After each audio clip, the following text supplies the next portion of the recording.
అందరికీ నమస్కారం అండి.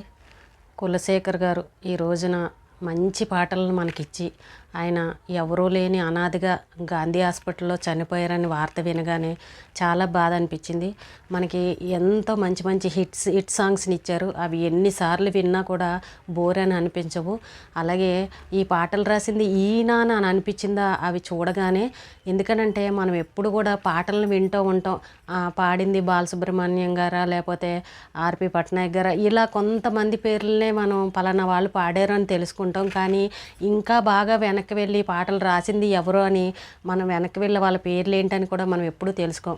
కానీ ఈవేళ ఈయన చనిపోయిన తర్వాత ఈయన రాసిన ఈ సినిమా పాటలు ఈయన రాశారని చెప్పగానే అయ్య బాబు ఇంత మంచి పాటలు రాశారా ఈయన, అదేంటి ఈయన పరిస్థితి ఇలా అయిపోయింది ఏంటి అని బాధ అయితే కలిగింది. కానీ చాలామంది వీడియోలు ఏమని చేస్తున్నారు అని అంటే ఈయన ఒక హీరోయిన్ మోజులో పడి సంపాదించిన డబ్బు అంతా ఆవిడికి పెట్టేసి వ్యసనాలకు బానిస అయిపోయి భార్య బిడ్డల్ని పట్టించుకోకుండా అలాగా ఇంకా మతిస్థిమితం లేకుండా అలా చేశారు. ఆయన ఆ జీవితాన్ని ఆయనే నాశనం చేసుకున్నారు.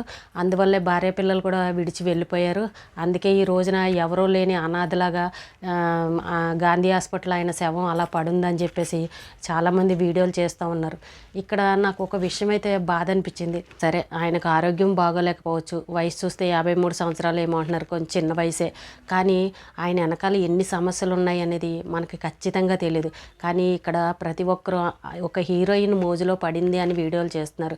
కానీ అది మాత్రం చాలా తప్పు అని చెప్తాను. ఎందుకు అనంటే ఈ రోజుల్లో తాగేవాడు కానీ తిరిగేవాడు కానీ ఎవడైనా సరే ఇంత మంచి పాటలను రాయగలరా అండి? ఎవరైనా అంత టాలెంట్ ఉందా? కానీ అది కొంతమందికి మాత్రమే సాధ్యమవుతుంది. మరి అలాంటి వ్యక్తి ఈయన ఈ రోజున అంత మంచి పాటలు మనకు రాసి ఇచ్చారు. ఈ రోజుకి మనం తరతరాలుగా ఇంకా వింటూనే ఉంటాం. అంత మంచి హిట్ సినిమాలు చేశారు అని అంటే ఆయన గురించి మనం గొప్పగా చెప్పుకోవాలి. కానీ ఆయన పర్సనల్ విషయాలు, ఆయన గత చరిత్రలు, ఆయనకు ఉన్న సమస్యలు ఇవన్నీ కూడా చనిపోయిన తర్వాత చెప్పుకోవడం కరెక్టేనా అండి? మనం ఆయనలో ఉన్న చెడుని తీసి ఈ వేళ బయట పెడుతున్నాం. మరి ఆయన అంత మంచి పాటలు ఇచ్చినప్పుడు ఆ రోజున మాట్లాడుకోలేకపోయామే. ఈవేళ తాగేవాళ్ళు కానీ తిరిగేవాళ్ళు కానీ ఏ వ్యసనాలు ఉన్న వాళ్ళైనా అంత మంచి పాటలు రాయగలరా? కానీ ఎవ్వరూ రాయలేరు. అది కొంతమందికి మాత్రమే సాధ్యమవుతుంది.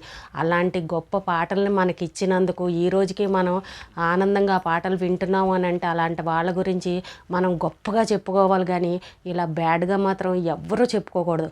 కానీ కొంతమంది ఇలా అమ్మాయిలు మోజులో పడ్డారు అని చెప్తున్నారు. అది ఆ మాట అయితే అసలు నాకు నచ్చలేదు. మనం చూసామా? చూడలేదు. ఇంకొకటి ఏంటి అని అంటే చాలామంది కామెంట్లు పెట్టేది ఏంటి అని అంటే ఆయన ఒక సినిమా తీశారు. ఆ సినిమా తీయడం వల్ల అది బ్రాహ్మణులకి కొంచెం వ్యతిరేకంగా అనిపించడం వల్ల ఆ సినిమాని ఆపేశారు.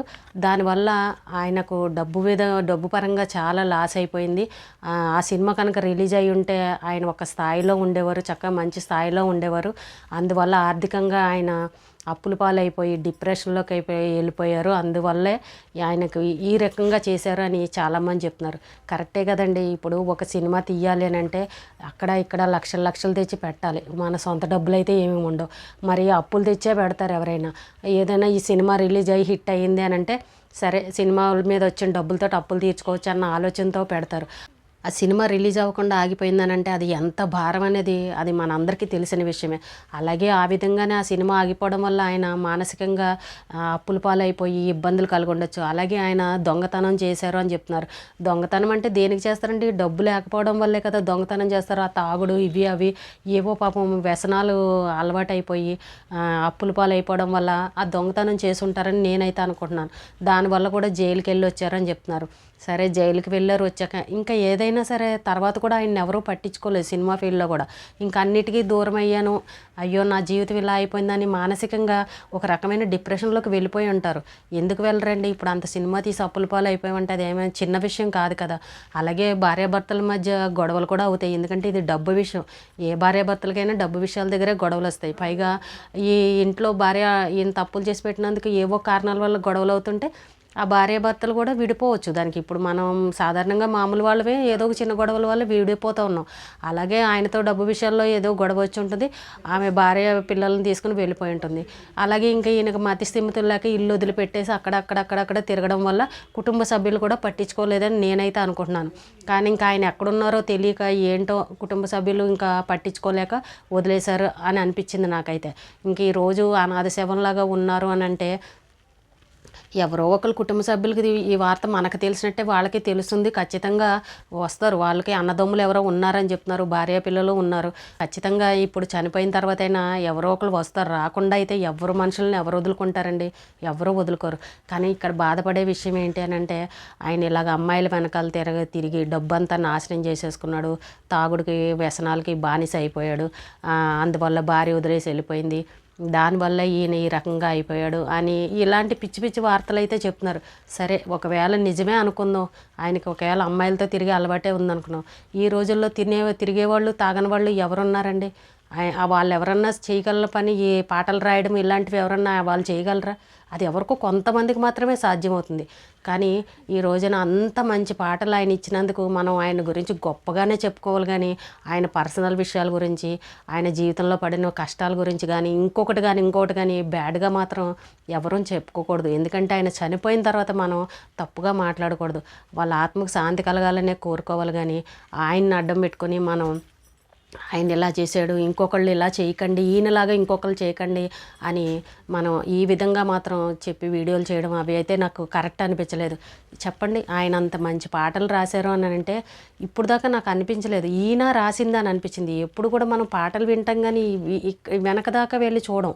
కానీ ఇప్పుడు తెలిసిన తర్వాత మాత్రం ఇంత మంచి పాటలు రాసిన ఆయన మన పిల్లలు వినే విధంగా ఇంత మంచి పాటలు రాసిన ఆయన్ని ఇంతమంది బ్యాడ్గా చేసి ఈ రకంగా వీడియోలు చేసి చెప్తున్నారా అని కొంచెం బాధ అనిపించింది.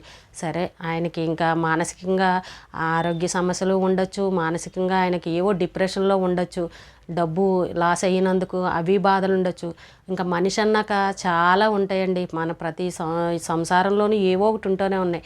అలాగే ఆయనకి ఉండొచ్చు. దాన్ని మనం ఇప్పుడు చనిపోయిన తర్వాత మరి ఇన్ని రోజులు పట్టించుకుని ఉండుంటే బాగుండేది. ఎందుకంటే సినిమా ఫీల్డ్లో చాలామంది ఉన్నారు కాబట్టి పెద్ద వాళ్ళు ఎవరన్నా కొంచెం తెలుసుకుని పట్టించుకుని ఉంటే బాగుండేదేమో. కానీ ఇంకా ఎవరో పట్టించుకోలేదంటే ఇంకా ఆయన పరిస్థితి చెయ్యి దాటేదాకా అయిపోయినట్టుంది. మతి స్థిమితం లేదు అని అంటే కొంచెం ఎవరు కూడా చెప్తే కూడా వినే పరిస్థితిలో లేదేమో, అందుకే వదిలేశారేమో కుటుంబ సభ్యులు కూడా అని నేను అనుకుంటున్నాను. ఏది ఏమైనా కానీ ఒకవేళ ఆయన నిజంగా చెడ్డవాడైనా కూడా ఆయన అంత మంచి పాటలు ఇచ్చినందుకు మనకు ఆయన నమస్కారం చేసి ఆయన గొప్ప మహానుభావుడనే చెప్పుకోవాలి తప్ప ఆయన గురించి మాత్రం బ్యాడ్గా వీడియోలు చేయడం, ఆయన పర్సనల్ విషయాల గురించి బయటపెట్టి చెప్పడము, ఏదైనా కూడా ఆయన మీద లేనిపోని నిందలు వేయడము ఇలా చేయడం కరెక్ట్ కాదు. చనిపోయిన వాళ్ళ గురించి ఎప్పుడు కూడా మనం అలా చెప్పకూడదు. కాబట్టి మంచి పాటలు ఇచ్చినందుకు ఆయన పాటలు విన్నప్పుడల్లా మనకు ఆయన గుర్తు రావాలి. అంతేగాని అబ్బా ఈయన ఇలాంటోడా, ఇంత మంచి పాట రాశాడు, ఈయన ఇలాంటోడా అనుకునే పరిస్థితి ఎవరికి రాకూడదు. ఎవరు కూడా అలా అనుకోకూడదు. ఖచ్చితంగా ఆయన ఆత్మకు శాంతి కలగాలని ప్రతి ఒక్కరం కోరుకుందాం. కానీ ప్రతి ఒక్కరు కూడా ఆయన మీద బ్యాడ్గా మాత్రం వీడియోలు చేయడం అలాంటివి ఎవరో చేయకండి. ఆయన గొప్ప మనసుకి మనకి ఇచ్చిన అంత మంచి పాటలకి మంచి నమస్కారం చెప్పుకొని చక్కగా ఆయన ఆత్మకు శాంతి కలగాలని ప్రతి ఒక్కరం కోరుకుందాం. ఈ రోజుకి ఇదేనండి వీడియో. రేపు మళ్ళీ ఒక మంచి వీడియోతో మళ్ళీ కలుద్దాం.